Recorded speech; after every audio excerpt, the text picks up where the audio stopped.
I'm fucking delirious. I was driving home from the range and I was like, I am, woo. I always give you the best fucking seat. I give myself a fucking curtain. I'm gonna start with that. Clap. Yeah. Come on, bruh. You clap. Man, I'm getting fat, hey. Like I've been eating. I just had Macca's before and Tim Tams. Yeah, I've been well, eating so much since I stopped drinking. I had Hungry Jacks on the way home because I was like, fuck, it's 5:15. I was like, I got to be at your place at 6:15 for the pody. And then I was like, I'm getting Hungry Jacks. Fuck it. I've been. It's so funny. Like the more time you give me to do something, the more I procrastinate. Like full ADHD mode. Like massive today. I literally walked around this table 5-6 times, looked at it, went, I really should put an SD card in there. I really should get my laptop. I really should check if the batteries are charged. I really should doing nothing. 10 things and you've done like 10% of each. Bro. So you feel like you've done 100%, but you've done fuck all. So it was quarter to six. Fuck. Oh, by the way, we're back. Oh yeah, we're back. Wait, hang on, we're not the swing of it. We're not the. No. Don't do that. Don't do that. But you know, but we are back. We are back. It's good to be back. How can you not use that to open a talk show though? Yeah, I know. And they've coined it too. You watch. I guarantee you now they'll probably put it as, you know how Joel's got the shot mate. I wonder if they'll make a little thing a about ball it, marker that says we're back. Nah, it's good. They've actually got their John Daly Classic Tomorrow. on. You gonna go watch? It is tomorrow. No, I can't because our tea time got pushed back. Oh, Hammersley's tomorrow. Shit. I don't even know. We got that many events. I don't even know what's going on. Red tea. Red tea challenge. Hey, I'm single figures. Are you actually? I'm playing off single figures. So GA have stuffed up all the handicaps. Oh, okay. So, yeah, I'm off the red tees. I was like, hang on. Do you realise Golf Australia's made some mistakes here? No, you've got. What's your? No, I won't saw. I won't be able to look it up because your internet shit. No, I can look it up on here. But what am I playing off? I see a couple of people off +2. Yeah. Oh, Liam would be happy. He's playing off Scratch. Yeah, I know. Scratch golfer. The Whiz. I'll have to click into. I'll have a look and tell you. But like Bleakley and that were +4 or something. That's like I don't know. Yeah. Is distance really? I mean, I guess they're going to get closer to the greens. So if they don't have a short game, they're screwed. Chip. Yeah. So this will expose the long hitters who don't have a short game. So because you're going to be like 40-ish meters closer than what you normally are. And if you don't have that shot in your back, so what I'm still bringing a driver, bro. You're going to need it. Still bringing the tube. So you'll start getting the shots that most of the other people are used to, the approach shots. I've never had a 9-iron into a par-4. This is what this feels like. And Hammersley's tiny too. Well, they're going to get those, especially that par 5 around the corner, the second hole. Second hole? Third hole. Third hole, yeah. That's going to be hard, man, because normally that's like, for me, it's like a 4-wood or 3-wood to the corner. Those guys, what are they going to do? They won't be able to get the height over that corner. No. Well, I don't even know. Like, I haven't even really looked. I'm trying to think, like, I wonder where the ladies are. I'm just assuming most of them are like 20, 30, 40 ahead. Oh, they would be normally, yeah. You know what Clarkey said? He's like, you boys would be struggling when I put them at the tips. And I was like, oh, fuck. The opposite tips? Yeah. I was like, far out, so. Oh, man, that's wild. Wow, what an introduction. I haven't even introduced the show properly. Ladies and gents, we're back playing through episode, who knows, we've done so many now. I'm really starting to enjoy this stuff, to be honest. I actually like it. And I like being here in our... this is our safe place. Yeah. No, it was good. I was driving here and I was like, I've got so much to talk about. So I was like, I'm ready to roll. So hopefully I'm ready for 2 hours. I don't actually have a script. I've just jotted a whole bunch of things down. I put a post out today and asked a few people to ask questions, and a few did. So we'll touch on those. But Yeah, man. 2025's wrapping up real quick. 3 events. Yeah, 3 individual events left to go. Hammersley. Wembley. Wembley on Friday, and then the cut on the Sunday. Yeah. Can't play the cut, which is... So why is that? Is your golfies thing? Yeah. But did you guys change your place? Because I spoke to Lewis. You guys are playing Hammersley now. Yeah. But you got to give him quite a few shots. 5. I thought it was 7. No, 5. Oh, Lewis thinks it's 7. Lewis, you're in trouble, mate. Yeah. Because, the index for the match play is universal. Sorry, I'm going to have a quick sip of this for a minute. Yeah, go. In case anyone hasn't tried this. Wait, have they paid us for this? No. Coco Bella, coffee latte, really good. No dairy. And we'll follow up on that because our last podcast was about me not doing dairy and it's not been going well. It's not been going well. What? How? In what capacity? So for those who Dairy's didn't, in fucking everything, bro. all right. Well, let's just quickly give a rundown. So for those who didn't watch the last episode, we did an episode with Dr. Andrew from the Chiropractic Hub. Lots to talk about with my body, though. Well, really eye-opening stuff. To be honest, watching back and even editing that episode, I barely got a word in. Yeah. It was pretty much used to, because obviously you've had your health struggles. Andrew has a very unique take on medicine, health, and unique in a positive way, in a way where he doesn't just say it to be controversial. He knows his shit, and he's got the science and the fact to prove it. So he said to you, give up dairy because it would help with your Something to do, like, in my AKS, gut, like in my gut. Ankylosing AS, ankylosing spondylitis. Yeah, That's a AS. mouthful. Yeah, because it was like something to do Klebsiella or something. Oh, I remembered it. I remember. Do you know why I remember Klebsiella? Now, thanks, Andrew, because every time I eat Tim Tams, I'm like, Klebsiella, shut the fuck up. I know you're talking to me. I know this is you. Shut the fuck up. Whispering. No, because he said that, but I've oh man, like I even went to like an almond latte. So there's like little things that I'm doing, but even when we first started it, I was like, I'll just grab a smashed avocado. And bang, there's feta on it. I was like, oh, fuck, okay. And then I went and got Subway, and I was like, cheese? And I was like, oh no, I can't have cheese. And then couldn't have mayo.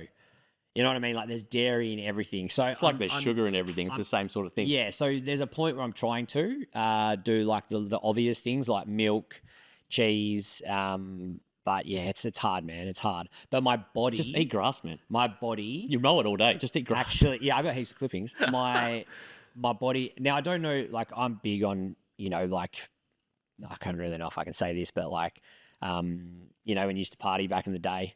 Oh, yeah. Say no more. Yeah. And I'm like, if you know, you know. Yeah, if you know, you know. Yeah. And people are like, oh, no, it's not hit me. And I'm like, it's hit me. Like, and I just believe it was good no matter what it was, even if people said it was shit. So I don't know if it's a placebo thing that I'm getting it, but I haven't been to Anthony in 3 weeks just because I've been so busy with work, and my actual body is probably feeling the one of the best it's ever felt in quite a long time.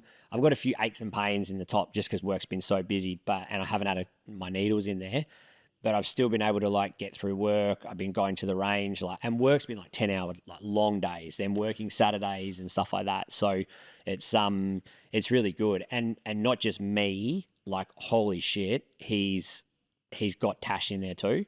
This is huge, to be honest, because the amount of... She needs to come on here with him, and like you three can chat, or I'll go on and chat, whatever. I don't give a shit. Like, but the other day, this week, she's done 3 chiro sessions, a physio session, her own reformer Pilates. We just came from the range to here, and that was, she walked the par 3 course at the Melville Golf Centre with a push. I didn't have to carry her bag. She got her own little push trolley. That's not exactly flat either. No, pushed her own trolley, played all the shots. Then we went to the range and hit balls. Last night we went chipping and putting. The night before that we were at the range as well with Clarkie. Like, she's doing a lot. And she woke up the other day and she's like, oh, I've only had 2 codeine today and my pains are 3 out of 10. And I was like, holy shit. So yeah, massive. There's and like, like her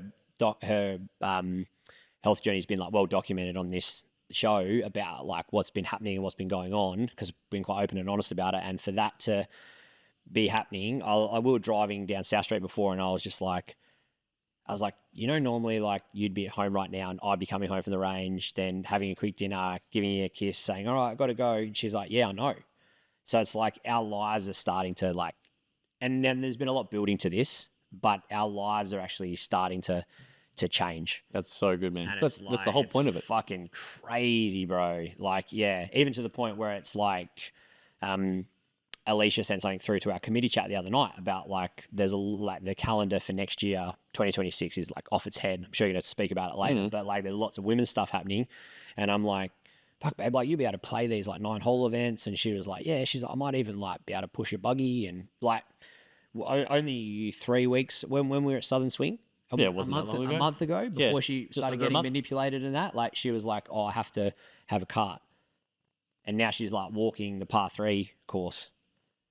What's been the biggest contributing factor to that? Like, you guys have been going there. What is it? I think it's a lot to do with like Andrew talks about all the nerves and everything in your system, but I think it's truly as well like she's probably in the happiest place she's ever been in her life, and I think when you're emotionally, you know what I mean, like when they're all in a good place, like your health is in a good place. Yeah, absolutely. Like, so I think it's all the stars are just aligning at the moment, and it's like, yeah, she's put her weight back on. She's like, I was filming some of her swings, and she's like, look at the muscle in my leg. Oh, And I'm like, yeah, girl, she's showing a like, bit of leg yeah, tash. yeah. So, but it's yeah, it's just awesome, man. It's awesome to see. It's awesome to see her getting her life back. Like, she's now talking about like, oh, maybe I can get like next year we can look into doing 1 day a week at work or finding some work. And I'm just like, oh wow, it's all happening. That's so, rapid too. So imagine yeah. what's happened in these past 4 weeks, what will happen in the next 4 months. Well, I said to her, I was like, and then imagine if we started like fully, if we just went hardcore on our diet, like it would, like, because we're gremlins on the chocolate and the lollies and shit. Oh, I'm the worst. Nom, nom, nom, nom. They're in the corner of my eye over there. I can see there's a bunch of lollies that Vanessa left over for me. But so no, that's really good. Yeah, so I think a second pod with him and having Tash on that as a just to talk about her journey with him and stuff like that and what they've been going through would be really good. But yeah, There's been quite a few members that have been making the most of that too. So going to see Andrew, if you didn't know already, through Chiropractic Hub, your first consult, $49. Yeah, $49 till the end of the year if you're a TGC member. So Bargain. make the most of it. Andrew, you know, we're not just saying this to spruce him up as a sponsor. Like, I'm genuine. Andrew cares about his clients, and not just Andrew. Dr. I think Maddock, Dr. Dan, all the doctors all of them. Yeah. Sorry, I think when we spoke about it on that particular talk show as well, Andrew talking about who he hires, and he's very specific with that sort of stuff. Like, he will go the extra step with a not a client, what do you call them, patient, to make sure that they get the treatment that they need. They're not just, I don't want to be not going to be honest, racist, but a sausage factory that just churns them, you know? To be honest, you know that's the case because when I have an appointment at 6:15, I don't get in till 6:45. And it's like just that little 1 minute or 30 seconds extra, and it's almost like pace of play right on the golf course.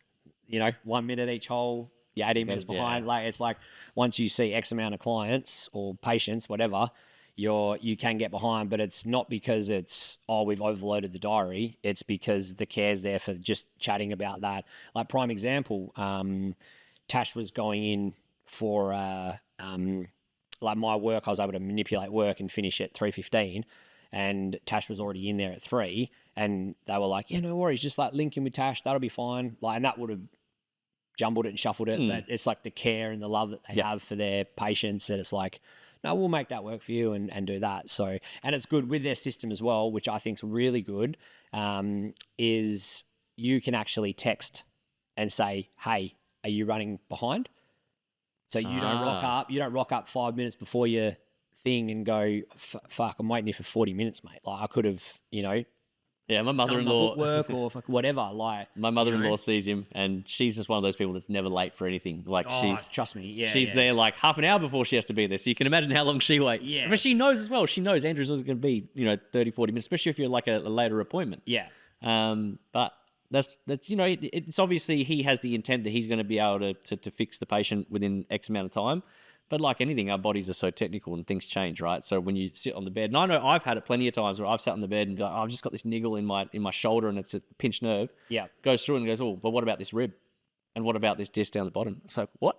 What's wrong with that? Yeah. So, you don't even know you're feeling it. Yeah, well, and just I know we're harping on it a little bit, but just the care that is shown, and it shone through, because the first time Tash came back, I was like, where were you? Like, she was gone for 4 hours, and she was like, yeah. So what he's doing now with me is I go have one manipulation, then he says, go away, come back for an hour, do another manipulation, go away, come back, do another manipulation. So she's getting 3 manipulations in one appointment. I've heard about this because it's not holding for her. That's right. I've heard about this technique where they'll do the adjustment, and then they'll send you away, do sort of the regular thing that you'll do for like an hour, come back and see if that adjustment held, because more often than not it won't. Especially if you're one of those that he said, like, you just come in for a quick fix. Yeah, and it's all covered under one session. One session, and now the beauty of it is, so she would go to the beach, or go grab some breakfast, come back, manipulation, go to the beach, do some grounding, come back, manipulation.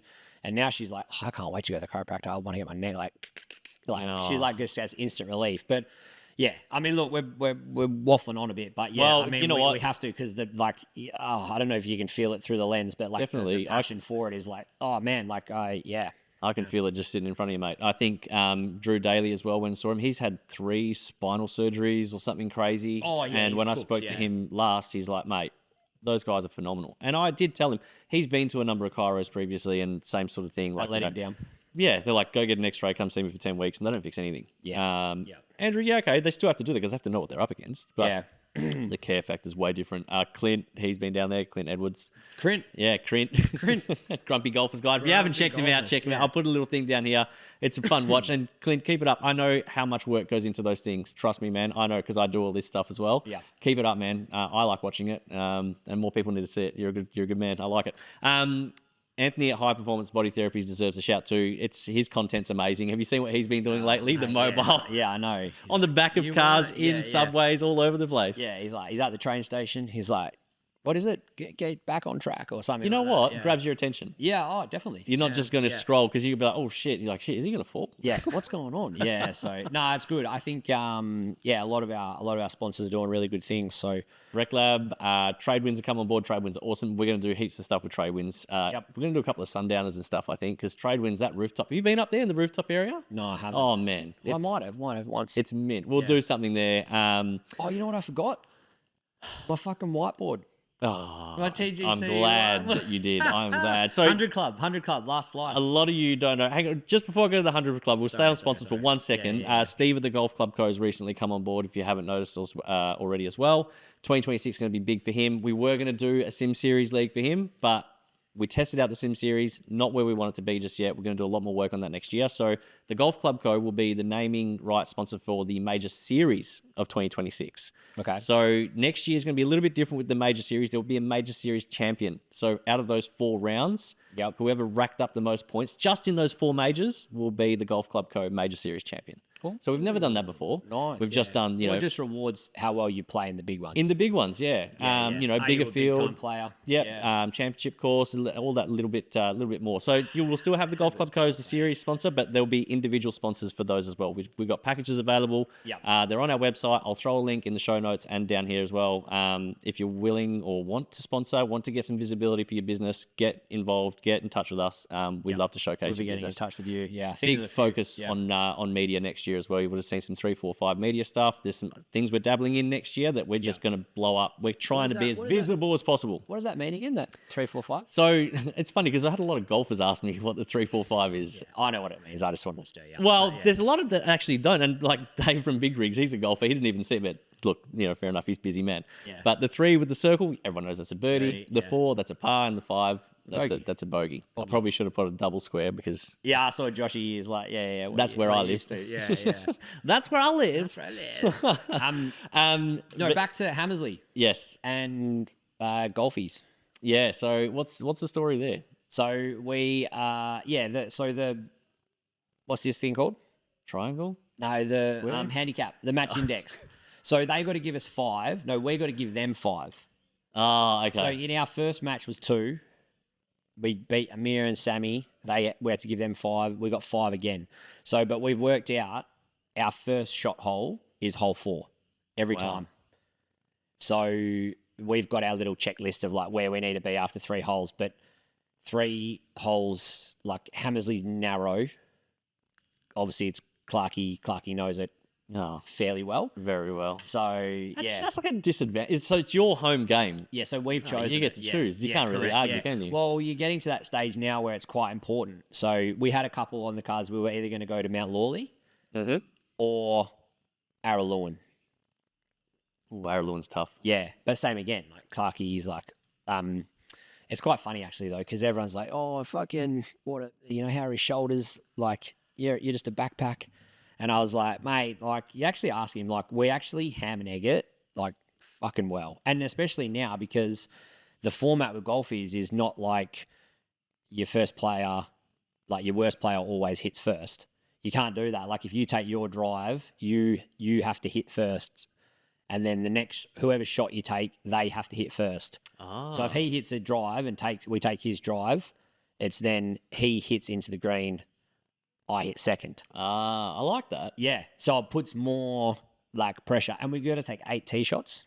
Yeah, it's good. I like It's that. a lot. It's a lot. So I like Hammer said it on the swing of it, the Ambrose rules. One of the rules that he brought up that I liked is the when you're in Ambrose, you have to have the par 3. You have to make sure you each have one on the par 3. That's his rule. Oh, that's his rule. That's his rule. Sorry, yeah, He's but that's made what I up. mean. Yeah, like yeah. some of those rules he brought up were pretty good. I want to get. Yeah, that's for his like Brayshaw Cup or whatever. Oh, okay, like, yeah, right? yeah. But I want to get that for a 4. I reckon for a 4-ball, we should almost be like, hey, can we steal those rules and use them for a comp? Because Doesn't own them. no, I know, but I'm saying like because that takes away from 4 balls stacking.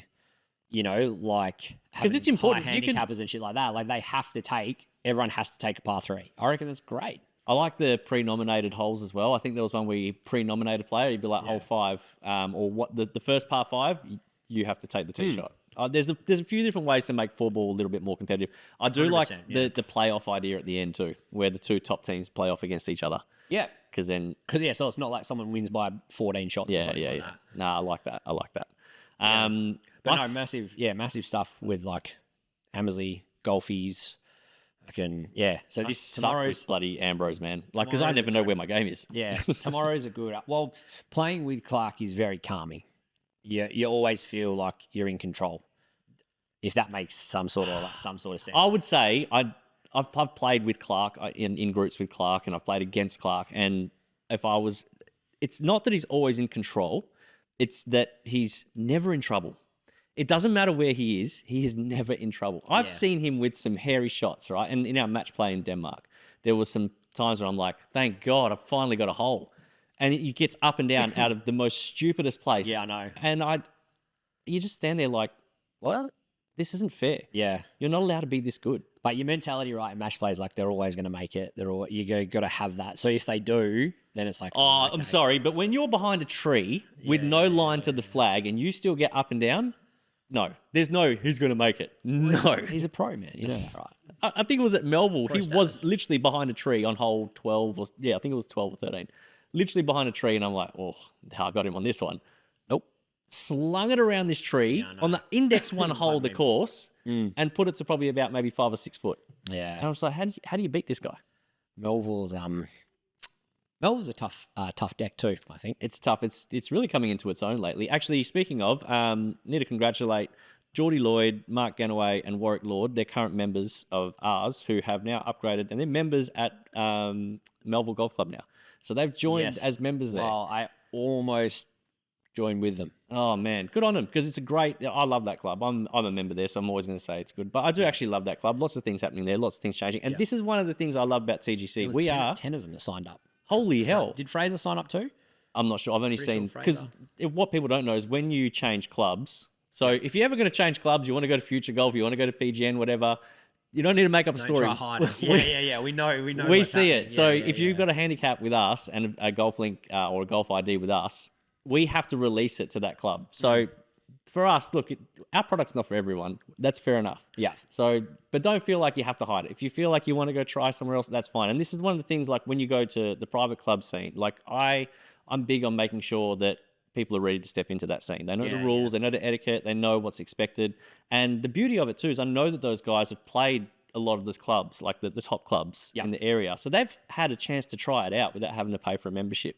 So, they've obviously liked Melville, so good on them. And hopefully they keep their TGC membership and come play a few events with us still. And if they don't, no problem. You've moved into the club world of golf, and we're happy for you. I think for Geordie, what he was saying to me is like, I'm still going to do TGC and like cherry pick some of the nicer events and stuff like that.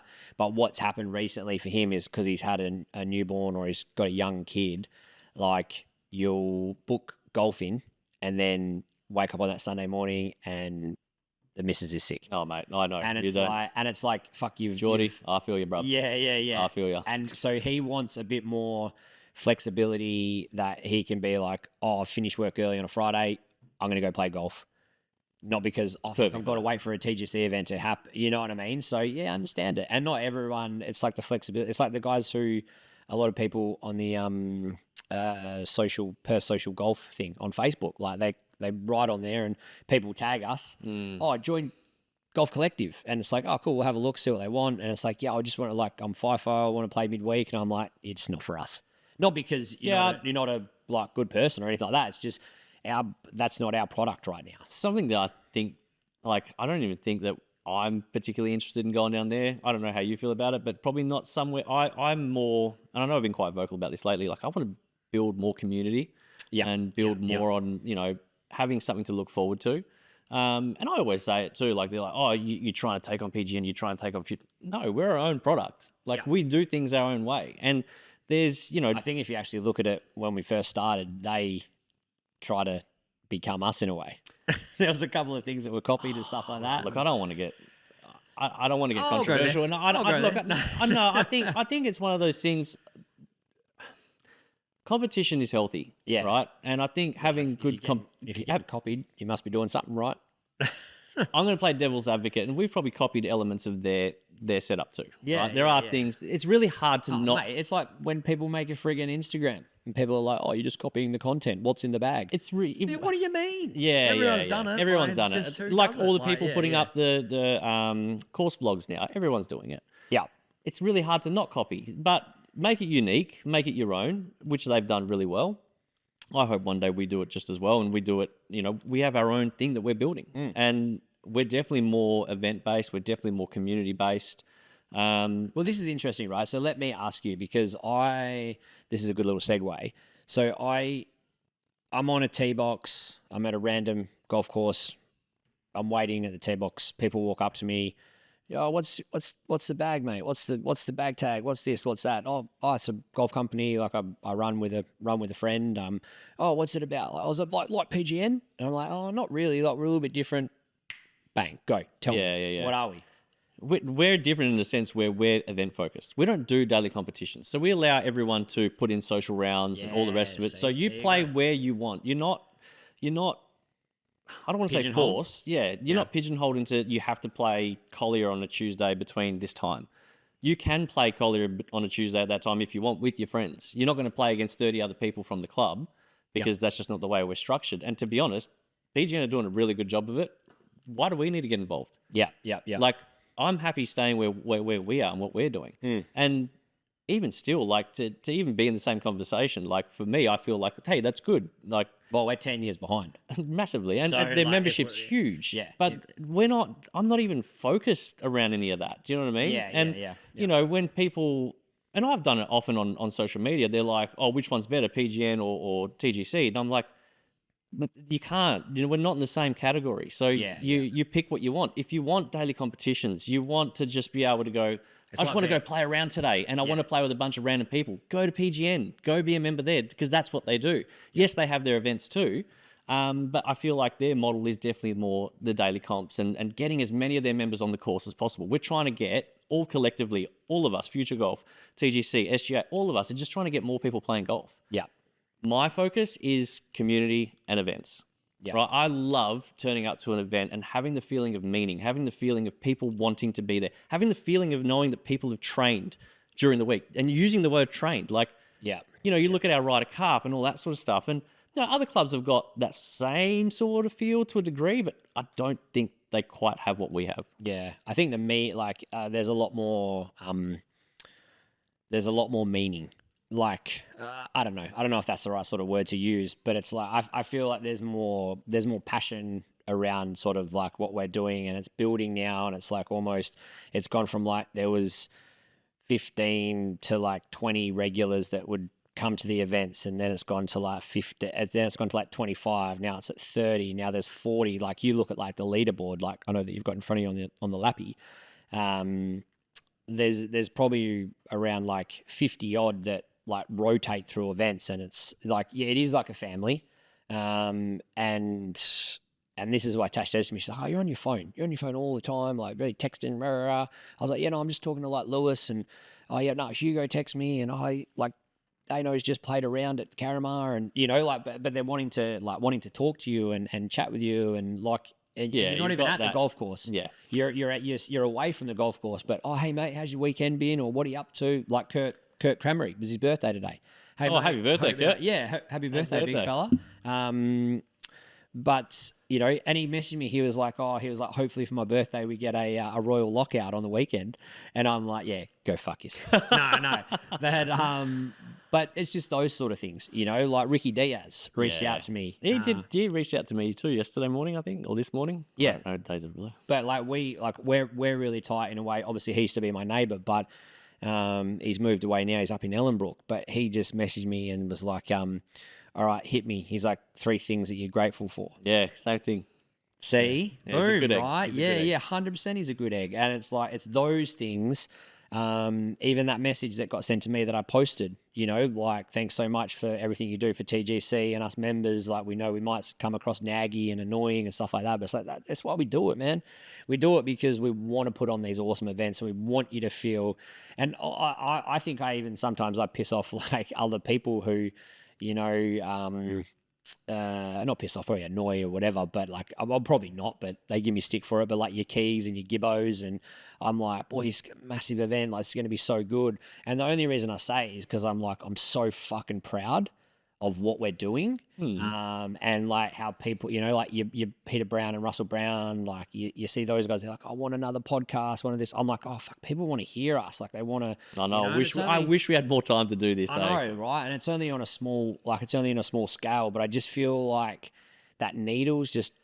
It's fucking moving, bro. I think that's it's like, that's probably the most important part. And to your point of small scale, like we are small scale compared to the likes of Future Golf, compared to the likes of PGN, who have a huge number of members. And just from the little members that we have, I know we've just signed up our 500th member, but I know like it's a lot to manage, man. It is a lot to manage, and it's hard. The hardest part for us, I think, moving forward is managing that feel and keeping that feel. So having the understanding that we're not for everyone and that there are other options for people is probably a really good thing for us as a team and for us as a community, that it's not for everyone. No. And there's nothing stopping you from having more than one membership. Just saying. Like, you don't have to be. There's been a few people that are like, oh, I'm trying to pick which club. Be a member of both, all 3, whatever you want. You can, there's aspects of scale back on one or the other, or there's. I mean, life is fucking expensive. It is. True. It is. We're trying to find ways to make it cheaper. We need more sponsors, please. But it's. I don't know. I see a world. I would love to one day. I know we've got. Are we allowed to talk about the match play we've organised or not really? What match play? For January with the other crew. Yeah, fucking oath. Oh, so this is Rowdy, Chris Rowdy Curtis. Yeah, we're gonna get him a feral shirt, 2XL. Yeah. Someone remind me. Someone do it. Or shit, Alicia, roll in, please. Yeah. I reached out to him. Yeah, so we're doing a match play, golf crew Perth versus Perth TGC. Golf Crew. Yeah. Man, I'd love to do like TGC versus Future Golf.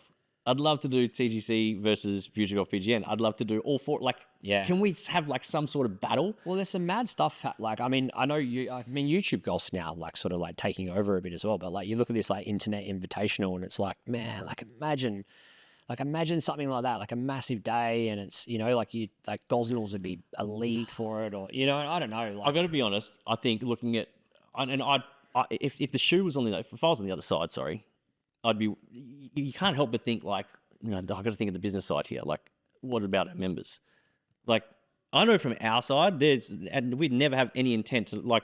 We don't go out there going, "Oi, come over here! Oi, come over here! Oi, come over here!" We put our product out. We are what we are. You either like it or you don't. And that's it. It's not like I'm going trying to poach pinch him or whatever. And I'm the same. I'm like, oh shit, is this a good idea? Because we're going to be sitting there with the Future Golf people. It's like, no, they're going to try and pull them over there. At the end of the day, I think if you have confidence in your model, you have confidence in what you do. Hey, I've got a really good analogy for this. You go. You have confidence in what you do and confidence in what you're standing behind. And this is another thing. Like, I really, truly believe and love what we do. So whether I have, if we have 50 members or 500 or 5,000, I'm still doing the exact same things that I'm doing today. Yeah. I'm still treating it the exact same way. Yeah. There's no element of like, oh, wicked, we've hit 5,000 members. I'm now going to put memberships up here and we're going to sell this and we're going to sell that and, business. Yeah. It's like when, like I say, like, I think to myself, like, people say, oh, you're worried about, like, if someone knocks on your client's door and asks, if someone undercuts you for mowing the lawn. I'm like, I reckon there would be 98 or maybe 99% of my clients that would say, it's all good, I've got a lawnmower, man.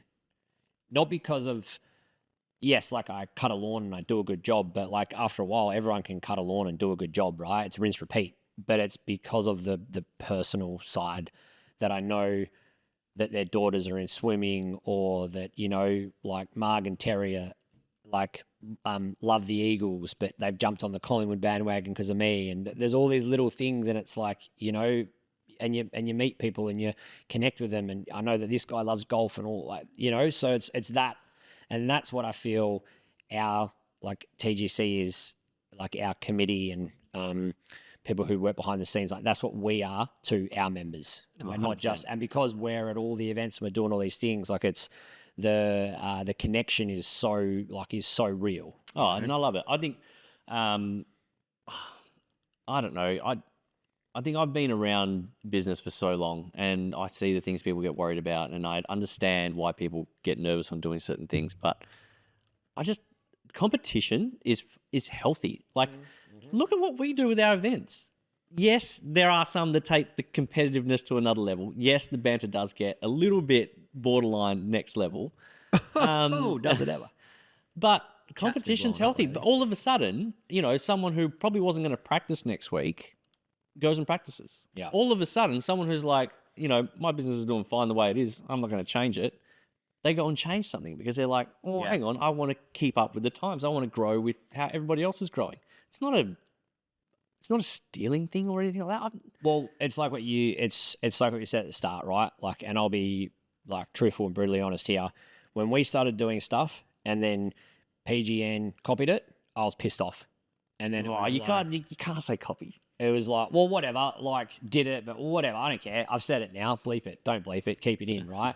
But, like, it was almost what I've figured now, and, like, what you've explained to me is that their product has got better massively because of what we're doing, because they're like, oh, fuck, there's another fish in the sea now swimming around, like, might not be as big, but we're nipping away. And it's like, now it's awesome, because even though they might sit on the other side of the fence and be like, oh, fuck TGC and rah, rah, rah, but their product has got better. Their members are like, oh, wow, like, the prizes are better. The prizes are more, like, all that, you know what I mean? You're not playing for a fucking Coke and a bag of chips, right? Like, you're in a field of friggin' however many. I don't think they ever gave those prizes, but I know where you're going with it. In the tailor-made bags, I don't know, but, like, no, it's cool, man. It's those sort of things. It's like we just want to make golf better. 100%. And this is, I've always said it, right? If we can do, TGC might not work, right? TGC might disappear one day. Better, because I've got a bloke buy me mowing rod next year, mate. So fuck.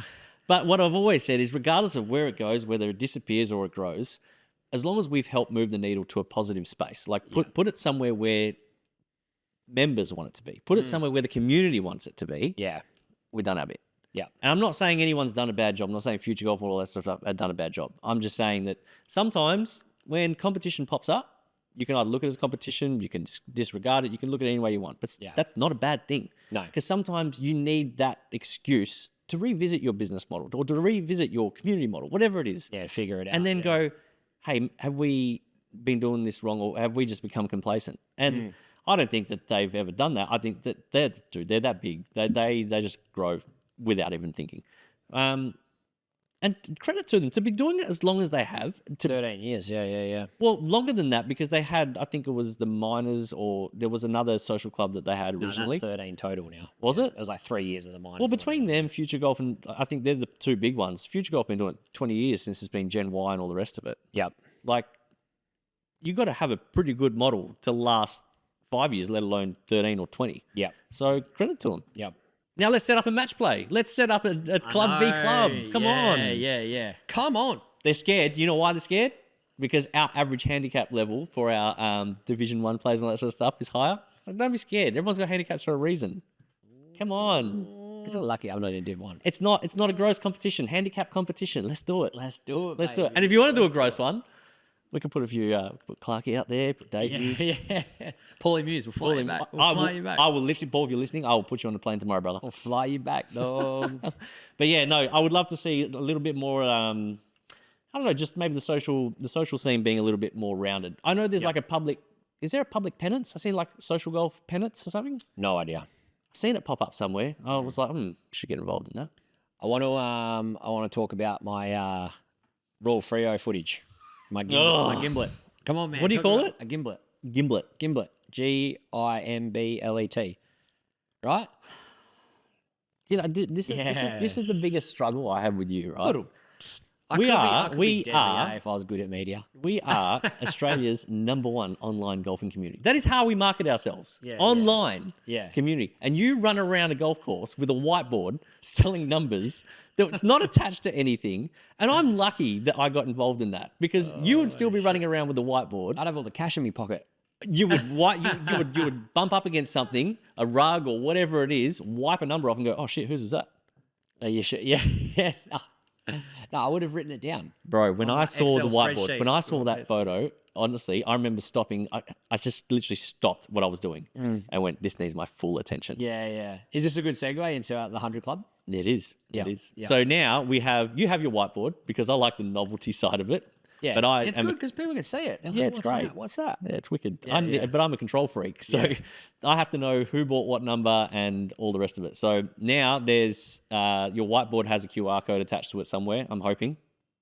It doesn't. I've got I've got the flyers that Alicia. You're not selling it to me. No, I got the flyers that Alicia made. I don't need to sell it, man. It's selling itself, bro. Yeah, it's going to be a hell of a night. It is going to be a hell of a night. So there's already 38 numbers gone. That's hectic. It's at last It's slice. been out for a week. I know. I don't know how much your whiteboard had to do with it, but anyways, it's at last slice on December 13. Yes, on the Saturday. December 13. 6 p.m. till late. Yes, so get there at 5:30 because 6 p.m. is when the first number will be drawn. But it's like it's like a reverse raffle. So you buy a number from 1 to 100. And basically what you want is you want your number to be there at the very end. So it's and there's massive cash prizes up for grabs. So 1,500 part of your entry. 1,500, part of your entry. 1,500 for the last ball, 1,000 and then 500. And then there's heaps of raffles going on throughout the night. So I think we've got Luke Gerard from Melville Golf Clubs put up couple of lessons or a lesson. Wilson's putting a package together. I spoke to George from Ferrell. He's putting some stuff together. Paul, who we do from Kareen Golf Club, he works at a butcher. There's 2 massive meat packs. Oh, legend. Thanks, Paul. Paul. Yeah. So they're valued at $100 each. Wow. Meat packs. So look, we understand the value of meat is crazy. So those there's 2 separate packs for that. I think there's some stuff going in from Rec Lab. There's so much stuff. So I obviously tagged onto that, and I've made it an awards night as well. So we're going to make it like a little bit of like a Brownlow night. Yeah. We're going to be giving out a whole bunch of awards for the season, all the Division 1 stuff, Ladies Championship. We've got some novelty awards that are going to be fun. Yeah. So Gosnells will be just the cup race champion, and then all the other stuff will be held. Yeah, that's good. Don't detour from my 100 Club. I'm in 2 minds of whether to announce the cup race champion at Gosnells or to announce them at last slice. I feel like fuck, because I have to do the calculations. So people can sit there and think that they won, but until I actually do, because novelties, people forget the novelties get you an extra 5 points. Almost pipped me because of the novelties last year. Oh yeah, so novelties get you an extra 5. And it's double points at Gosnells. So it is actually really hard to work out because you've got to take your worst round out. Because that's naturally, it doesn't matter how good of a round it is, your worst round's coming out with the double points round going in. Yeah, so, correct, yeah. If you're a bit of a maths nerd, you'll work it out. But I think it's probably better to announce it at last because all the trophies are going to be there. Yeah. So I think it's better to just play Gozzies. We hang around afterwards, have something to eat, have a chat. We can sort of think and work out who has won. But you honestly, my gut feel, announce it there. You reckon? Yeah, 100%. Do the other stuff because the TGC. Sorry. Can you hear me? TGC, the 100 Club's going to be a big thing in itself, but Divi 1, Ladies Champ, best clubman or best club person, all that sort of stuff is great. But let everyone have dinner. Let everyone have a beer. Let's see how the night, let's see. It's such a big event, man. 60 people, like this is where everyone's at. And then announce that, just that one. Yeah. Just that one. Because you want to, I know for me, last year when I won, I was lucky enough to win. Having, when everyone had left and I was sitting there with like Goopsy, that's Josh Giacopo, for anyone that doesn't know, Goopsy, the midget, as Liam likes to call him. I was sitting there with him, sitting there with Liam and Scotty, and we cracked a bottle of red, and it was just like... I remember that. That was cool. Awesome. It was awesome. So I really think you want to get that trophy. You want to get that trophy, and you want to be rewarded with all those people around you and stuff like that. So well, I better get the trophies ordered. No, because we got all the trophies ordered ready for last slice. So I better get the cup race trophies sorted for Aussies. That's easy. It's only a couple. Yeah. It'll be top 3, and we'll give you the prizes there as well. Yeah. Is that a major now as well? No, it's not a major. No. Okay. Remember we discussed that? We said no, we're not doing it yeah. because it's too hectic. We want people to just focus on... I've got a bit of pull, eh? Yeah, a little bit. Shit. Yeah, where? Well, it's hard. You put me on the spot in front of people. I'm like, See that? Zoom in on that. We're coming, baby. We're fucking coming. That is so terrible. Actually, team. Do you know who's coming next year? The Vipers. Do you want to know why? Little birdie. Captain Rubes. Actually, there's nothing there. I know. Captain Rubes. Yeah, Captain Rubes. Free Tim Tams to everybody. All Vipers, free Tim Tams. Lifetime supply. That's huge. So Glenn Paul... Look, he's got a lot going on. He's got a lot going on. He's been traveling a lot. He injured himself this year, so he hasn't been able to lead the Vipers the way that he probably would have hoped that he could. Yeah. I haven't even spoken to Glenn about this, so Glenn, if you're listening, you're out. No, you just take a break, mate. Take a break. Yeah. But I will be handling the Vipers next year. Yeah. So yeah, nice. It's good. Under my guidance. I think you want that. You got some good players, man, like James Foster-Reed, Will Holmes. I think Chiefy. Crint. I think Chiefy's on there as well. He's a Viper. So yeah, Jason Hardy. Yeah, and he's played good golf this year. Jordy Lloyd is a Viper, I'm pretty sure. No, he's Spartan. I brought him over. Moved and then he him. fucking didn't play no fucking event, so that was a waste of time for me. Still love you, Jordy. But team championship, fucking hot race, brother. Man, that's 190 points between me and the Royals. If you didn't finish third at Hartfield, Royals would be in second by 5 points. If you didn't finish third. So you know how you finished third? Yeah, and Bleakley and Brody finished first? Yeah. No, that's not right. Yeah. No, bring it up on your phone right now. Are you sure? 100%. We're 200. We're No, 190 ahead. No, but I'm saying if you hadn't have finished third. Yeah, so take away our 100 points. You would have had 150 points. No. Yeah, because 75 times 2. So if you finish... No, it's 100, 75 second, 50. Oh, sorry. You're right. Yeah. Fucking hell, man. I hope I haven't calculated wrong. No, I haven't.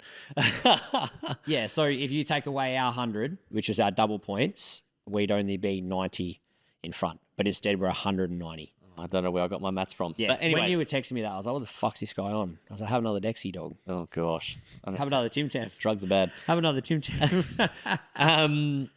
Yes, so anyways, the cup race. Slippery little snake. You're going to make me edit the word Dexy now. Yeah, so the team's championship is heating up. I can't wait for that. Links Kennedy Bay. The full 18 layout. Yeah. So Joshy actually, Goopsy messaged me. He was like, hey, man, he's like, I need a partner for Kennedy Bay. And I was like, you're actually slotting in. So I've got a team of 10 at the moment. Unfortunately, Alicia's out because she's got something going on. So I've got a team of 9 at the moment. No, potentially 10, actually. But you don't even know if you're in yet. So you're just preparing. Yeah, I fucking know they're going to prepare. I'm not going to do it I'm not going to wait. Hopefully, honestly, we need to play well at Hammersley and we need to play well at Wembley because I'm not playing the cut and I can't pull out of my golfies thing. So I really honestly, that's why I wore it tonight because I'm like, let's fucking go, man. I'm this is it. I think you can expect a video from Brody soon. Yeah. I think he's working on one. Yeah. Well, I was actually going to say to you, I was like, I need the footage of him doing the cup thing. I've got it. I actually screenshot it the other day because I was going to put it up and I was like, nah, not yet. It's no, just the wrong I time. need that because I want to do a video to my team to be like, remember when this fucker did this to us? That's what we're fighting for. But we're fired up. We've got a good team. We've got a good layout. We've got some good numbers. I've heard you Panthers have recruited a fucking +2. Hasn't even played around yet. Yeah, David Grafton, I think, got him sorted. So fucking, yeah, righto, Liam. Ribbing me about friggin' JT and Trev. Oh, they've played 3 events. They played quite a bit. Yeah. Exactly. That's what I said. I said, mate, they play events. He's like, Ryder Cup doesn't count. Oh. Salty.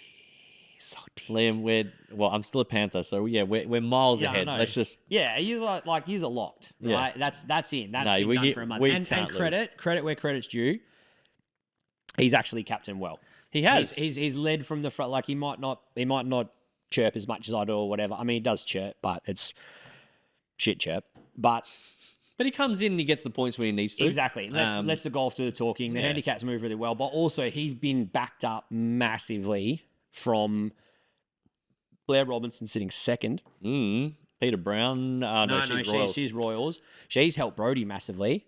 Drew's helped Brody massively. Yeah. That fucking match play was a shambles, mate. I think, first, that rule call was pretty bad. I think that's what rattled Crago, right? Oh, 100%. Yeah, but what's funny is I've got the screenshot of you and me having that conversation. Yeah, I know. I cooked it. But to be fair, in that moment, right, like, because I asked Brody later on, I was like, oh, like, was I even really... He was like, well, technically, like, yeah, you were standing behind. And he was like, I walked up to Drew and I said, like, Jimmy's actually not allowed to be standing behind there as a caddy, like... Do you know what I would have said? You can call him on that rule. I would have... And he was like, yeah, let's do it. And he was like, are you sure? You just don't want to give him a warning? He was like, that's going to set the tone. He was like, no, let's do it. But I knew why he did it, because he was putting for bogey from 50 foot with a downhill slippery slider, and Craig was at putting for par like 6 foot up the hill. So I was like, okay, you're scared. True. And this is all like I've been talking. Yeah, but that's match play, man. 100% it's match play, right? But what about all the other shit during the year where you've been changing your driver shaft? Yeah, you can't. Like the history's past the past. Yeah, exactly. No, and I get it. And I'm like, look, I'm on the mic now. We talk a lot of shit during the golf chat.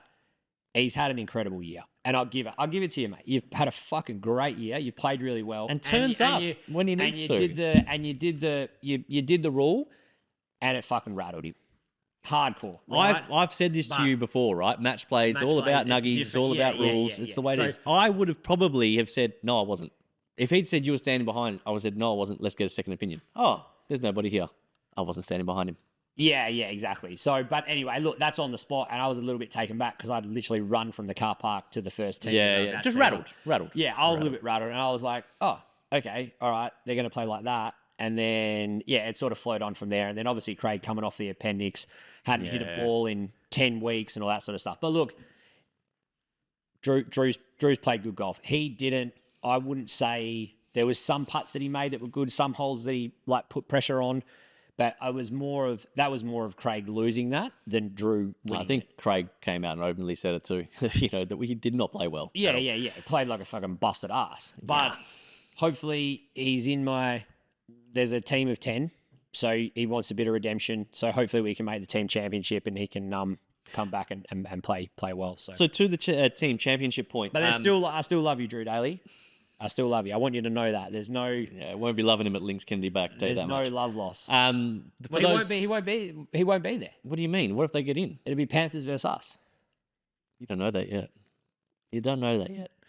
We probably should. Do you want to bet? Oh, God. I'll bet you right now. No. No, I should have bet today. Brad Parnham was riding a horse today. Do you know what it was called? What? Ruben's Ceiling. Did it win? I didn't check. I should check. Check right now. Oh, I don't know if it... Brad, I hope you won. Is he playing tomorrow? He is. I think he is. Yeah, ask him. He's a ripper, eh? Yeah, he's a good lad. And Shane as well. Go back to my gimlet stuff. Hang on. I'm going to Ned's right now. Racing. Did you win at the Melbourne Cup? What did you do for Melbourne Cup? Race 2. I bet on, who was it? Number 2, Buckaroo, Jumbuck, whatever it was. No good. Did it win? No, Craig Williams pulled him back. There was like something, he protected the horse. Of course, it's always the one that I bet on. And the years that I don't bet, blogs ask me every year who's going to win. The years that I tell him who's going to win, and I don't bet, it comes in. Just say, let's put a 50 off for me, Blogsy. Oh, he came second. The gods won't know. Today? He came second. What was he Ruben's playing? Place was 135, but he was the favourite at 350. Oh. Yeah. Oh, damn. Kind of glad I didn't bet now, but I'm sure it would have been a good run, Brad. The nags. We probably should explain, because a lot of people probably don't know how the team's championship works at the end of the year. So do you want me to explain that? You got a good explain handle on it. You explain it. Well, yeah. No, you explain it. So- And I'll just correct you when you're wrong. What we normally do, Spartans won't be in the final. What we normally do is, so each captain picks a team that we call the Valor Squad, right? So 8? it's 8 players. Last year was 6. Last year was 6, so it's 8 players, and then there's a few different formats on how the match is played. Yep. So there's net Stableford, net Stroke, 2-ball Ambrose, and is it Canadian or Californian alternate? I can't remember. No. That's not what it is. You're wrong. Am I wrong? Yeah. It's the Ambrose, Yeah. which is handicapped, right? Yeah, so 2-ball Ambrose, Yep. The Canadian one. Canadian alternate shot, Yep. and net then, Stableford. No. And then it's 4 match plays. Oh, this Head year's to head. different. Sorry, last year was that setup. Yeah, And then okay. it's four match plays head to head. And net Stableford, not net Stroke. No, net stroke. Oh, Like Ryder Cup. holy hell. Yeah, like Ryder Cup. That's hectic. Fucking oath it is. That is hectic. I told you, man. Let's go. I'm so glad I got a committee because you guys know more than me. Yeah. So I'm so we've 4 matches head to head, net stroke, alternate shot, the Canadian one, and just to explain that, so that's we worked out, well, I think you spoke to me about this, like you didn't really want to be hitting half the shots and paying for that round of golf and not Yeah, really exactly. be worth Alternate it. shots only half playing. So so it was you both tee off, hit your drives. Yep. Then you swap. You both hit seconds, but you swap balls. So for example, say we're on a team, I'll hit yours, you hit mine, and then you take the best from there. That's right. So you And then both hit your own drives. But then it's alternate shot from there. Correct. All the way through to putting, and then your odds and evens on tees. Yep. So to be really clear, you both hit your own drives. Yep. And then you walk to each other's ball. So if you've hit it in the bush and I've hit it in the fairway, I have to hit your ball out of the bush. Yep. And you get to hit mine out of the fairway. Then we pick which shot we're taking out of that. Are we going to do carts for that? Because that could be really We slow. have to check with Alicia. I'm not sure. Yeah. I don't- Because I don't think so. I'm just thinking like you kind of just want to have MGIs and just be crossing over. Because what if, do you know what I mean? Like you don't want to be driving a buggy, going to hit one, driving back to hit another, driving up, checking. I don't know. It's no different than if you had, because you're still playing. Ambrose. You're still playing Yeah, like yeah. it's a 2-ball. Like you're playing 2 balls in the round.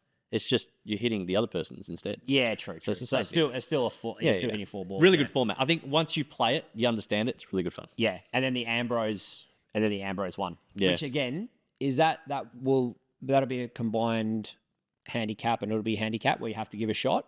Yeah, it's still a handicap. Yeah, still handicap. Yeah, Yeah. yeah. And Yeah. the alternate is handicap too. Yeah. Okay. Everything's so handicap. Yeah, so everything's handicap. There's no just straight off the beater. It's all And But next they're year- they're the formats. Yeah. Next year, we want to make sure we have a female versus female match. We've got enough members now. We weren't sure if we'd have enough. Well, we female would contingent. have had that. And so there's all 3. There's a million fucking females in Panthers, so you were never going to worry about that. Peter Brown I'm assuming will be the female for the Royals if they make it, and we had Alicia, but unfortunately Alicia can't make it, so it was stipulated that you don't have to have but next year you have to have a female. Yeah, non-negotiable. Sign one up. Sweet. We'll have Peter Brown next year anyway, so it won't matter. All right. We had. say that out loud? We had. We'll brush straight past that one. Did you know? Apparently, Drew's trying to recruit some of the Panthers as well. Last slice. Really? Yeah, last slice is trying to recruit a couple of the Panthers over there. Gosh. Okay. Good. Well, we did get I don't count asked. my wipers, brother. I don't give a fuck. We did get asked today to quickly go through the Cup race leaderboard in depth. Now we're not going to go in depth because we've already been an hour in. We've got bet you plenty to Liam talk asked about. about this, Of course it was. I'll quickly run through it. whiz. I will quickly run through it and I'll put it on the screen now so you can all can see. Drew Daly's sitting comfortably on top. He's played a lot of golf this year. 23 tournaments with 2 wins, 605 points, sitting comfortably on top. Blair Robertson made a move. He has taken Liam's second spot. He's in second place now. He's on a heater. 24 tournaments. Really good guy too. Really legend. Yeah. I haven't played with them yet. You know what, guys? Can you break up your 4 ball so I can jump in one time? Yeah, I know. Fucking hell. It's always the same 4. So one time, if you see my name on the tee sheet, can you just ask if I can go with you guys? Yeah, I want to play. I just want to get around him with the fellas, get to know them a bit better too, because they're probably one of the 4 balls I haven't played Russell and Peter yet. There's a few that are on my Really? list. Yeah, there's a few, and I always do Peter it. gives me so much shit, eh? I love all it. the time. She She's like, rips no it. worries, Jimmy Walters. I'm like, you fucking bitch. No. She will bash you. I know. She- Hey, she owes me $20. Bring you $20 to Hammersley. You're getting bashed. I take all Peter. the money, eh? Sort him out. I can't imagine if her hole in one went in on camera. Oh, That would've been I would have been too- pissed off because you would have filmed on your gimlet and you would have said to everybody it's a gimlet. And it would have been your footage. It's like, why the hell couldn't I catch it? No. Well, you caught Drew's. Oh yeah, I've got that footage sitting around because I'm waiting for AI technology to get better to sharpen up the image of the ball going in because Yeah. I can see it if I zoom in and I'm doing it on my editing software, but I can't export it in a high enough quality. I haven't worked out how to do that yet, but I will. That footage is going to get better. Anyways, Liam Duffield. Liam Duffield's Wiz. sitting in third. I think this top four's pretty well. Look, I think it's locked in. Unless there's some big changes below. There has to be a win, right? Like David have to have a win. 1 or 2 in the next 3 rounds. Yeah. yeah. Or at least if you top 3 the next 3 rounds, you're a chance. So Liam Duffield sitting in third, really comfortable, solid golf. Only the 16 events, so he's done well to get up there. 2 wins this season. No one's had more than 2 wins as well. The only people on double-digit wins is Drew, Liam, and David Grafton. So yeah, Dave got his early too. he did. He was sitting up there for a while. Peter Brown in 4th, Dave Grafton in 5th, myself in 6th, Roland Ward. Oh, I jumped in there after Raw Fremantle. Roland Ward in 7th, the Butterman. James Bleakley in 8th, Emily Mann in 9th, and Brody Butler's found his way into the top 10. So yeah, you're in 14th at the moment. Ahead of you, Susie, Jason Hardy, who had a bit of a jump up earlier, and James Foster Reed. Yeah, I just like this year's been there's been a lot going on. Like I haven't played in all the events. But again, like no excuse. I don't think my golf hasn't fully been there.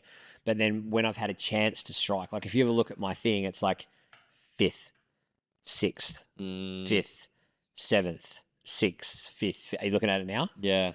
Yeah. There's no like, and I've had that opportunity like to strike.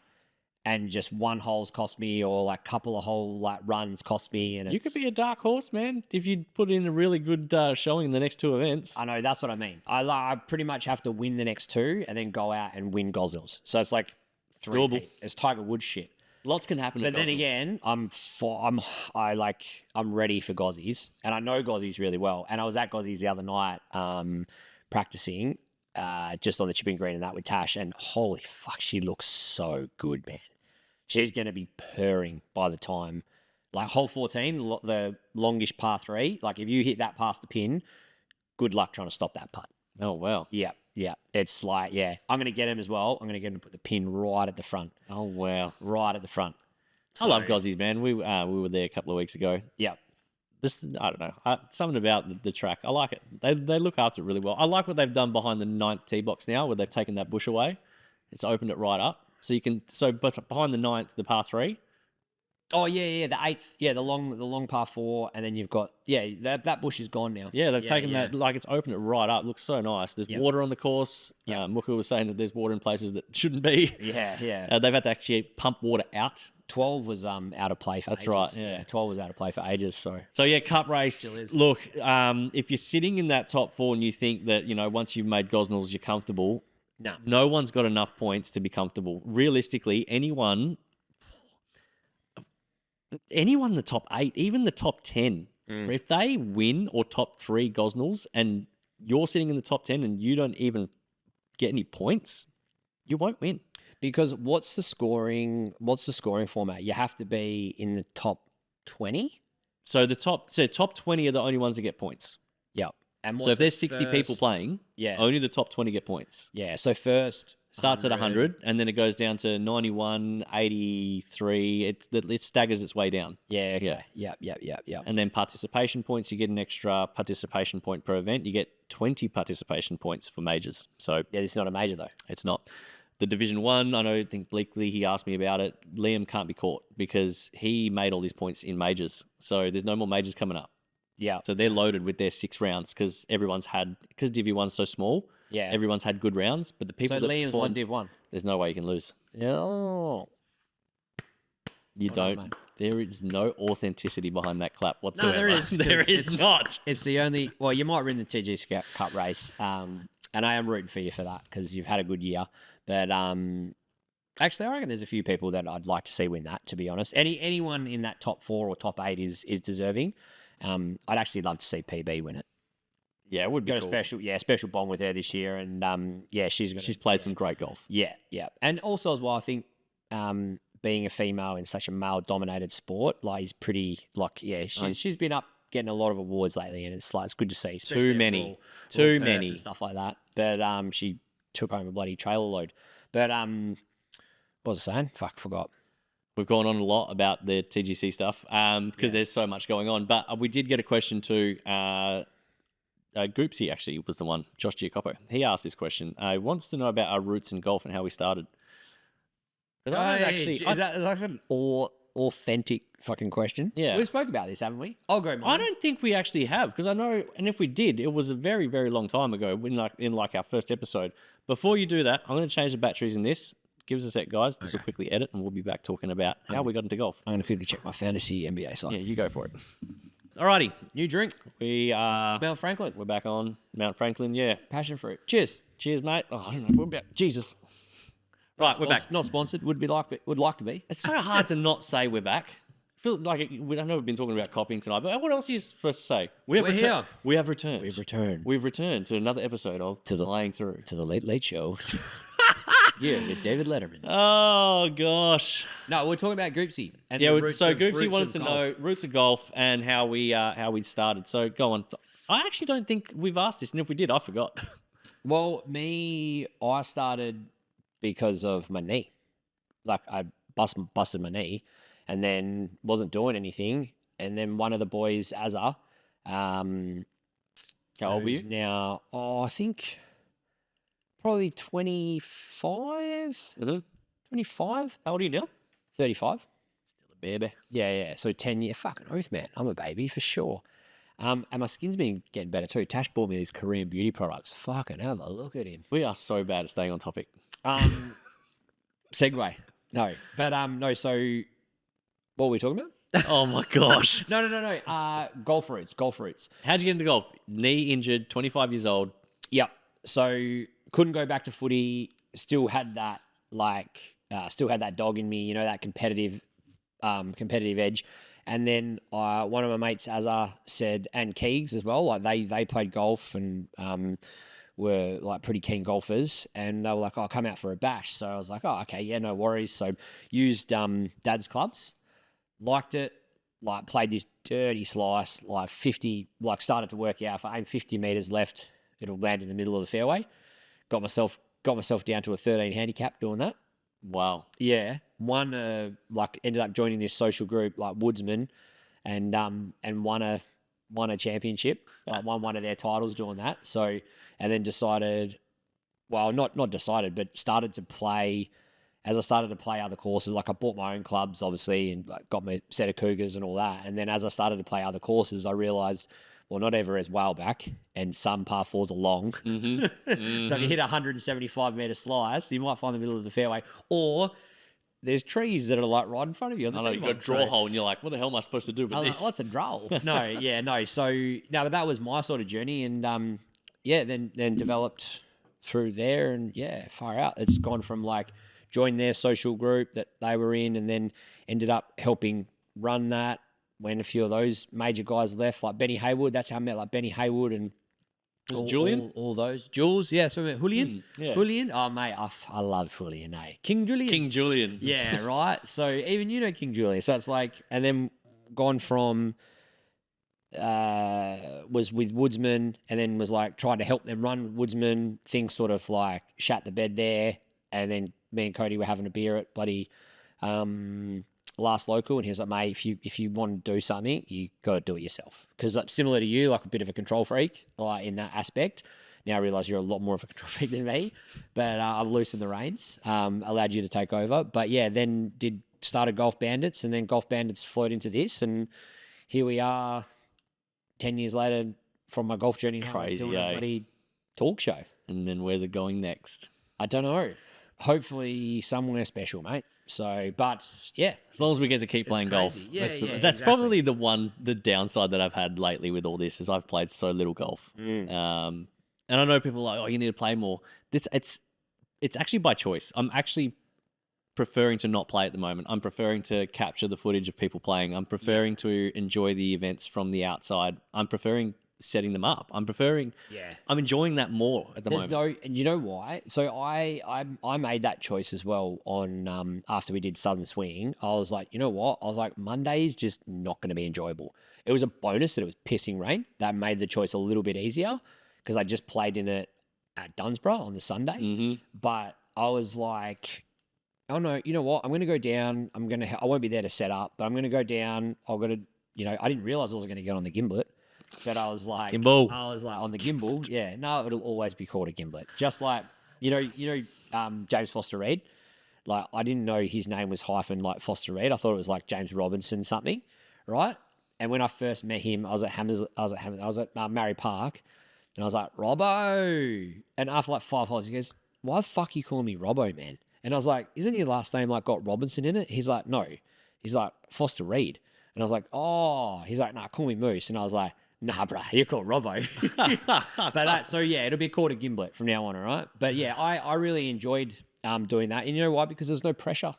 Didn't have to worry about, I have to hit balls before I get there. Or anything like that. But I'm actually in a place with my golf at the moment, and I think it could be to do with the fact that I maybe can't, like, it's going to take a miracle for me to win the cup race. Yeah. But you've already won it once before too. Yeah, so correct. The edge... Right? So yeah, I can take it. I mean, going back to back would be like a massive flex, but I'm also at a place with my golf where if I don't play an event or I miss out and it's 2 weeks away, I'm not worried if I shoot 32 points or I shoot 38 or I shoot 22. Like I'm actually like, I've fallen almost back in love with the game.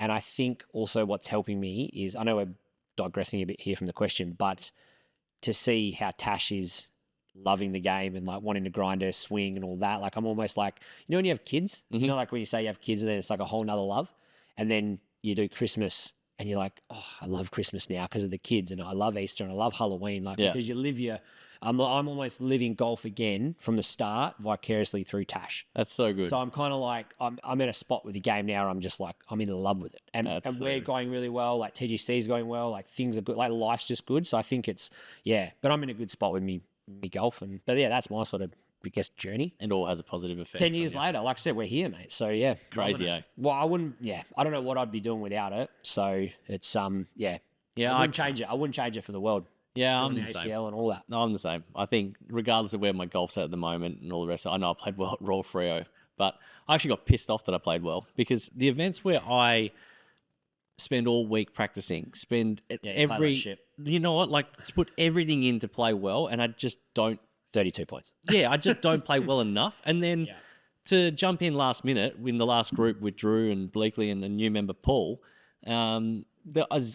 negative expectation, like so much so that I was standing on the tee box going, don't top it. There's something to that though, right? Dude, I birdied the first 2 holes and went, give me the phone. Yeah. Pro shop?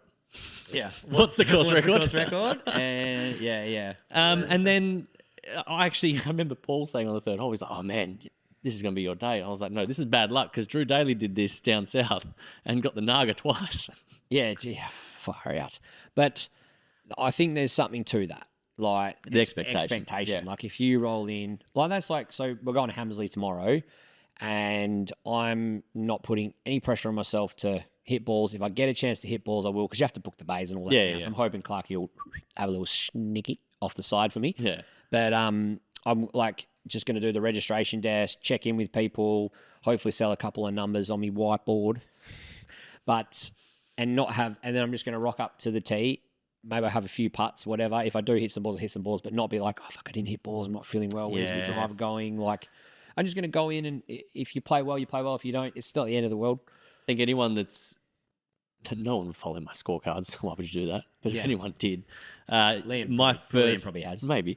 My first 3 or 4 holes are normally like bogey, double, bogey. That's always like really bad. So at Royal Fremantle, when it was birdie, par, I think bogey, I was like, oh shit, my warm-up's out the way, and I'm actually like, and I had strokes on both the first 2 holes, so I had 8 points through 2.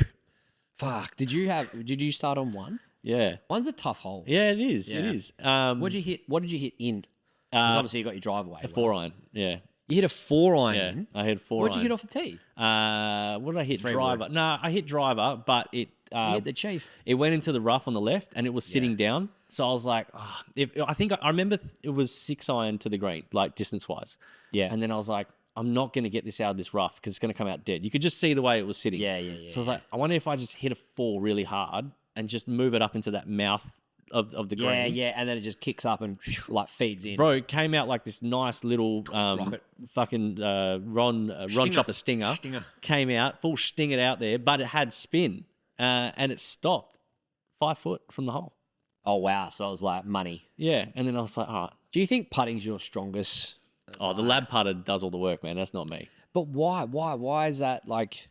Dude, I couldn't tell you. Ever since I've had that putter, I'm making putts that I just normally wouldn't. And if I'm not making them, I'm scaring the hole. With my other putter, you never know what's going on. I wouldn't know the distance. Like, I was confident with it, but not like Do you have this. your old putter here?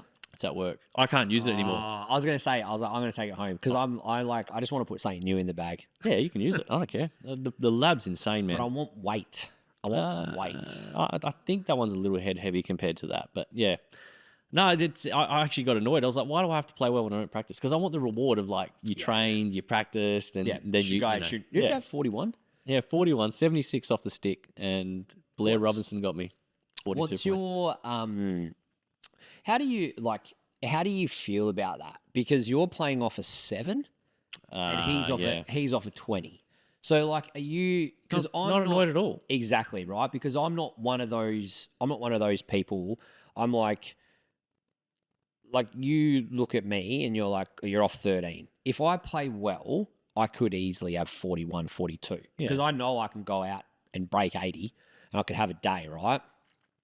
But it's I don't understand. Like, I don't understand how people are like, oh, fucking 36 handicap has got me. I mean, sometimes they're 36 maybe, but like a 25, like, nah. I enjoy people's victory, or enjoy people's 100%. What's the word I'm looking for? It's a success for them because enjoy people's success. Like, don't hate it. Like, it's hard to break your handicap no matter what handicap level you are. Yeah. And I think there's stats on it, man. Yeah, definitely. 4 times. Bro, I hadn't 41 points I hadn't had in 2 years. Yeah. There you go. And I think like when someone rest my case. when like if it was a 36 or above handicapper and I wouldn't be annoyed. Like when Tash took all your money at Maylands. But improvement and I got the handicaps wrong. But improvement at that level is rapid. So when a 36 handicapper does come in with 46 points or something, they must have been practicing. They maybe got a lesson. They maybe upgraded a bit of kit. They might have actually, who knows, something happened in their game that changed. And when your handicap is that level, of course you're going to come down, it's going to happen in an event. You're going to get 46 points, you're going to win. Yeah. What do? It is a handicap competition. Would I be annoyed sitting in second place? I'd be lying if I didn't say there was a little bit of me that would be annoyed. Like, I would be like, oh. But you would have been annoyed if Brody beat you and he plays on 3. Like, you're annoyed because you come second, not because of the... To be honest, I was annoyed because I remember on the 16th hole, I made double bogey. There you go. I wasn't pissed off because someone a higher handicap came first. That's what I mean. I lost. Yeah. Had I shot par, 72 and like 45 points or something, and then someone got you with 46. Yeah. I'd be throwing. Yeah, you'd be filthy. yeah. I think that but there's because you must have played off a 9. Yeah, it was 9 that day. Because even thanks Golf Australia. Son of a bitch. Just the Golf Australia stuff that's going on. My handicap was all over the shop. Yeah. I had NSNAs everywhere, and we won't even get into that because we don't have time. But hopefully we get that solved this week. Hopefully, and if we don't, I'll be Golf Australia. I'm fucking coming for you, man. Mate, I will be. I'm not joking. Been put onto a list? I'm only dealing with now it's Scott and Matt, the 2 top guys there. Yeah. So yeah, and a little birdie told me they don't even play golf. I don't know. I don't know. It feels like it because I care about my handicap and so do the rest of the members. I just feel like there hasn't been enough, what's the word, ownership taken over this decision that they've made. The easiest way to put it to explain it to people.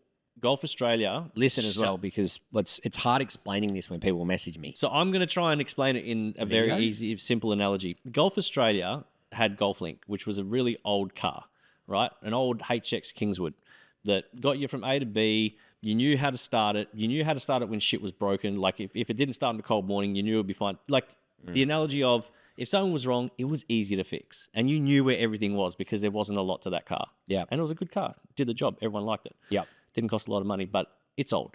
Yep. Then they decided that maybe we should go look at a Mercedes-Benz and get rid of the old Kingswood. Yeah. So they got rid of the Kingswood, did a little bit of research on the Merc and went, yeah, the Merc's good. Let's get the Merc in. Get the Merc in. But the Merc is German technology. This is New Zealand stuff, and they operate like an American version of handicapping. Yeah. It's different to what Australia's used to. And the Merc has a lot more working parts and a lot more features and a lot more systems that are hardwired into that system that don't suit the Australian market, the Australian golf handicap system that we've all set our clubs up around. So that's why it's fucked. It's not necessarily Golf Australia that have made a mistake here. Golf probably necessarily haven't even made a mistake themselves either. That's just their product. But there probably wasn't enough research done into how it would actually work with all the clubs. So it is a fuck up then. Like it is. If you're being black and white. Anyone that's sitting there thinking Golf Genius or my club, like that they've made a mistake, they haven't. They're working in their own time and it's costing them money. Yeah. With their own developers trying to make fixes to suit the .golf system. Is it happening to only like it's happening social groups, or is it also happening at like proper clubs and stuff as well? Every single club is experiencing this. Some aren't experiencing it on the same level that we are. I know Future Golf's experiencing a similar issue. I think PGN's experiencing a similar issue. So what about like your Gosnells, your Melville Glades, your Raw from I spoke to Mooker about it. They're having similar issues. It's only in certain... Yeah, there you go, Gibbo. Smart ass. It's only in certain competitions though. So it's not all of them. It's certain competitions. So par competitions, they're all over the shop. 9-hole competitions, all over the shop. Daily handicaps aren't being calculated properly. There's scores that are coming up on people's records saying no score not approved. Which same as our Margaret River one. So all that's been Tash wiped was now. filthy about that because she shot 32. So we've had to go through and wipe it all. We should be able to submit it all, but we don't know if we can either. So we're just waiting on more information. They are addressing it. So as much as I'm annoyed with how Golf Australia's handled it, it's not 100% their fault, but it also, you know what, you're the one that made the decision to move to this platform. Communication's a big thing though. Just come out and say something's wrong or update your platform to say that, hey, we're working on this. Like there hasn't been updates, and unless I'm on the front foot, and there's just features that every club needs that have now been taken away that I think they didn't even realise were taken away. And only now that people like me have brought it to their attention are they sort of perking up to it going, oh shit, this is a problem. And I get why they don't want to come out and publicly say, hey, this is a problem, because there's probably some much bigger wigs than us who would be happy to go, oh, well, we told you so. Yeah. Who knows where that will go. So question then, just before, I know running out of time and we've got some other stuff to talk about. So just, if we're going to play tomorrow, we're going to be handicapped. Will that round go in? Is it going to be okay? Or I've is it been like told. You don't know now. I don't know. I'm going to submit it. Literally spin a wheel and we'll fucking see what I've been happens. told that the fix was supposed to be done last night, 3 p.m. Queensland time or whatever it was. I haven't heard anything back yet, and I'm just going to leave it. But I've been told that I should be able to submit this round on Sunday. So when I submit that round, if it goes through wrong, guess who's getting a phone call Monday morning?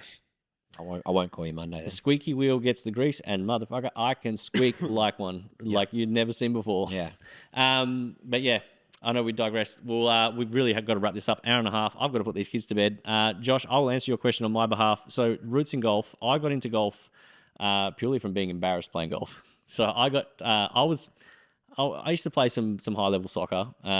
Always an athlete, always competitive. No matter what I jumped into, I wanted to just make sure that if I wasn't the best, I had to be with the best. Yeah. Like I had to be in that sort of realm or whatever you want to call it. Understand. Yeah. Got invited to a corporate day, a golf corporate day at Joondalup. Oh, yeah, you have told me this. And I had a set of clubs, but it was a Wilson set actually. Really? Just old school? No, it was just a beginner set that Golf Box was selling at the time. So I bought this beginner set of golf clubs, $300 set. And Full circle.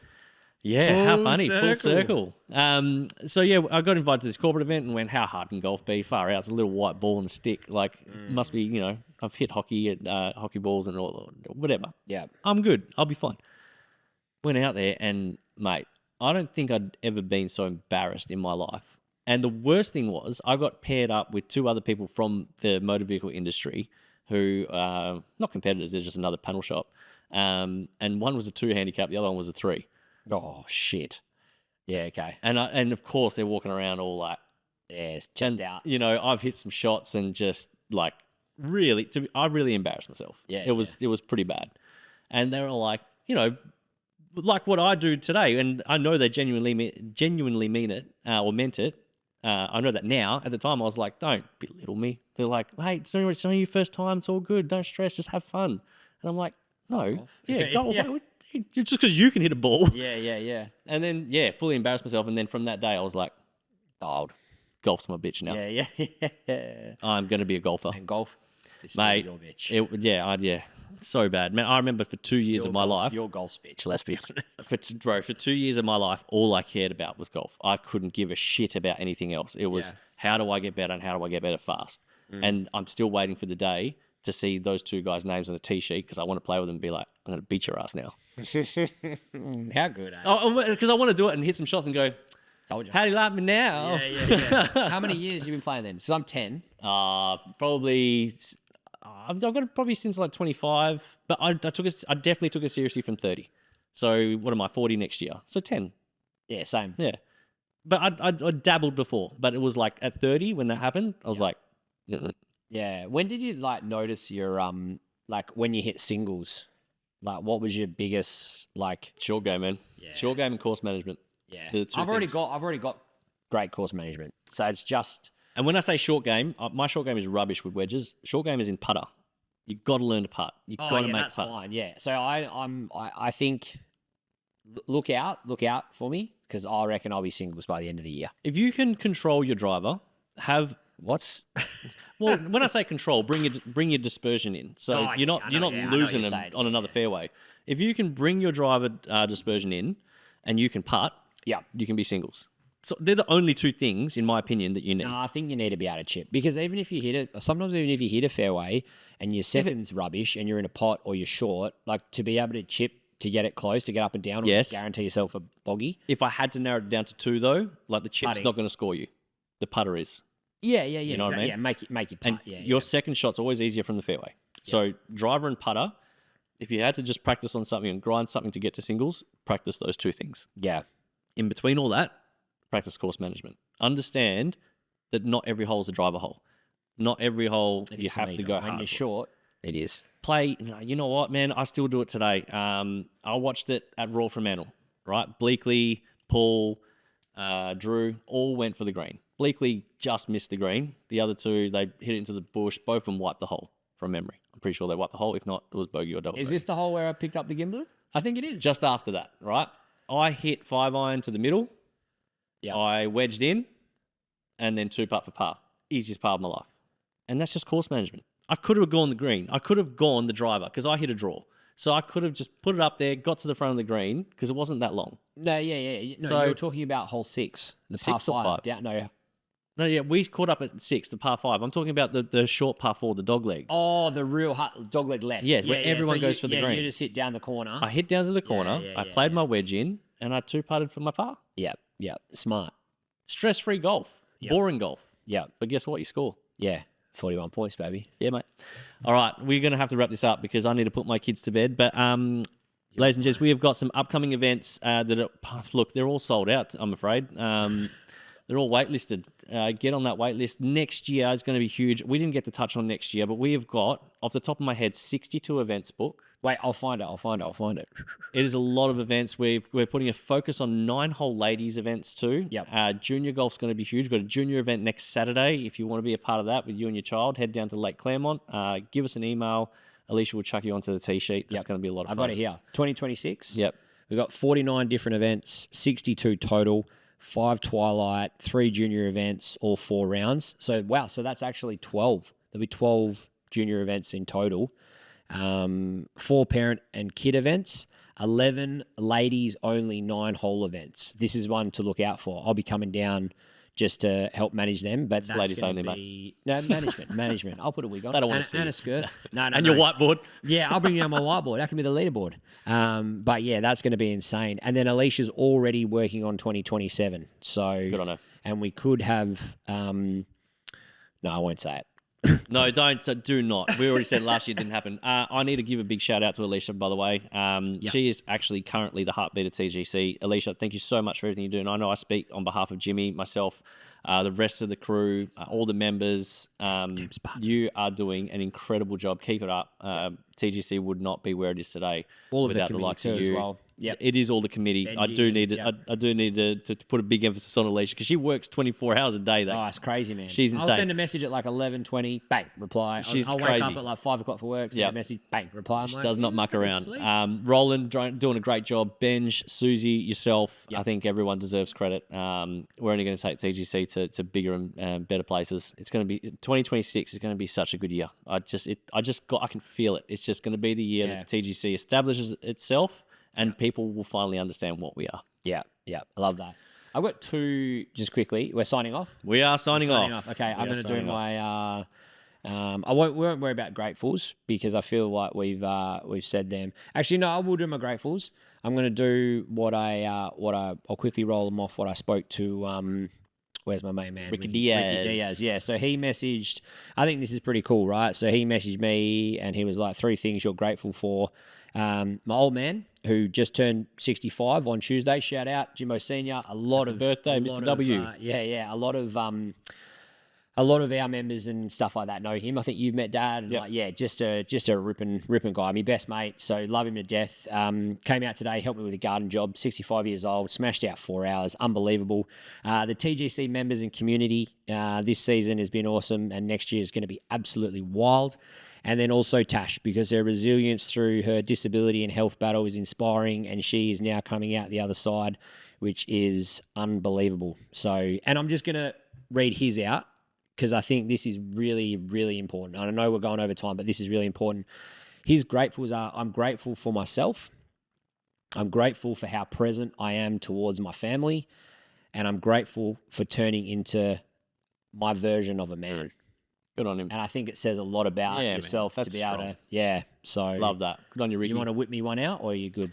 Mate, I'll give you one of the ones I gave to him, and I'm actually just grateful for being alive, man. Like, life is very fragile. I've got a lot of people around me that are going through some tough times in their life. Some things that are happening that just aren't fair.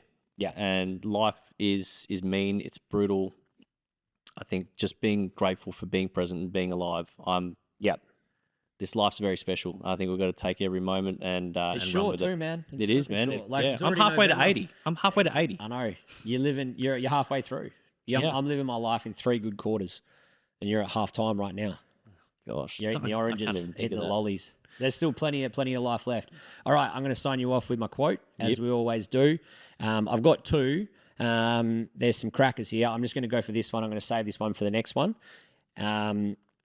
Be brave enough to suck at something new. Yeah. Golf at a corporate day. No, but this is a good one. Be brave enough to suck at something new. I think, you know what, can I just touch on that real quick? I think in the content space, and this is what I was talking about. This is what I was talking about, Clint and a few others. Don't ever be afraid. Social media is so man, it's brutal. It is a serious tool. You can deliver a message. You can reach audiences that you never normally would be able to. And I think it's really important. Don't be afraid to suck. Like, don't be afraid to turn the camera on. My first few videos that I've ever done, I watch them back and I'm like, oh my God. Cringy. Yeah. Everyone's is cringe. Do you know what? If you don't believe me, go on YouTube. You know who Mr. Beast is? Yeah. Everyone knows who Mr. Beast is. Watch his very first YouTube video. Yeah, Herbie Trash, right? Yeah. Look at him now. But it's the same as when we've spoken about this before, like in the, like just us doing our videos and, chatting and stuff like that. Like a few of the boys rip the piss out of you and stuff like that, but just do it. Mate, I will put up our very first video right now. Have a look at this and how rookie that we were with our little camera in that little room. Yeah, I know. Yeah, now we've now come look to at this, like, but yeah. not that it's like, we're not Brody Butler Productions, but or Channel 7, But- but we are getting better. And it takes, you just got to get runs on the board and you got to practice. And Yeah. golf's the same. Don't be afraid to suck at golf. People are too scared to come, I don't want to play with you guys. You're too good. No, we're not. Yeah. We all sucked at one point and no one's going to tell you this shit. Be brave. Be brave. brave. Start something new. Be Don't brave. don't All right, suck at it. ladies and gents, thank you for tuning in. This was a long one, but it has been long overdue. Our next episode is going to be with Lewis and Hugo I'll after be coming their off a match loss. play with you. I'll be coming off a loss. Well, Sorry, I don't know boys. about that, but it's going to be plenty of Sorry, banter. boys. We're going to get the full review, full debrief, and this has been great, man. Thank you so much. Actually, I've got a question for you. Oh, yeah. How does a banana answer the phone? Split phone call. Yellow. Oh, fuck. Peace out, everyone. Enjoy your weekends, enjoy your weeks, and all the best. See you in the next one. Tomorrow. Peace.